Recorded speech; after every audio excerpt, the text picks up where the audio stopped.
মৃত ব্যক্তিকে স্বপ্ন দেখলে একটি ভুল কখনো করবেন না। আমরা অনেক সময় মৃত ব্যক্তিকে স্বপ্ন দেখি। অনেকের বাবা মা দুনিয়া থেকে বিদায় নিয়েছেন, অনেকের আত্মীয় স্বজন পাড়া প্রতিবেশী দুনিয়া থেকে বিদায় নিয়েছেন। আমরা তাদেরকে স্বপ্ন দেখলে অনেকেই একটা ভুল কাজ করে থাকি। আগে আমরা শুনবো মৃত ব্যক্তিকে স্বপ্ন দেখলে কি কি করতে হবে এবং যে ভুল কাজটি করা যাবে না সেটা আমরা পরে শুনছি সিরিয়াল অনুযায়ী। প্রথমে আমরা জানবো মৃত ব্যক্তিকে স্বপ্ন দেখলে কি কি করতে হবে। আমরা অনেক সময় মৃত মা বাবাকে স্বপ্ন দেখি, অনেক সময় আমাদের মৃত দাদা আছে, নানা আছে, যারা দুনিয়া থেকে বিদায় নিয়েছেন তাদেরকে স্বপ্ন দেখি। যদি আপনি মৃত ব্যক্তিকে স্বপ্ন দেখেন যে সে হাসি মুখে আছে, মনে করবেন সে কবর জগতে ভালো আছে। আর যদি দেখেন যে মৃত ব্যক্তি সে খুব কষ্টে আছে, কান্না করছে অথবা ভয়ঙ্কর কোনো জায়গায় রয়েছে, তাহলে মনে করবেন সে খুব কষ্টে আছে।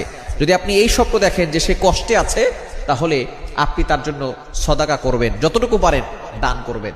আপনি যতটুকু পারেন কোরআন তেলাওয়াত করে তার জন্য দোয়া করবেন, নফল নামাজ পড়ে তার জন্য দোয়া করবেন। কারণ যারা দুনিয়া থেকে বিদায় নেয় তারা চাতক পাখির মতো তাকিয়ে থাকে কখন আমাদের জন্য একটু দোয়া করা হবে। তারা দুনিয়ার কোনো সম্পদ চায় না, টাকা পয়সা চায় না, তারা শুধু চাতক পাখির মতো তাকিয়ে থাকে কখন আমাদের জন্য একটু সওয়াব আসবে, আমাদের জন্য আমাদের সন্তানরা একটু দোয়া করবে।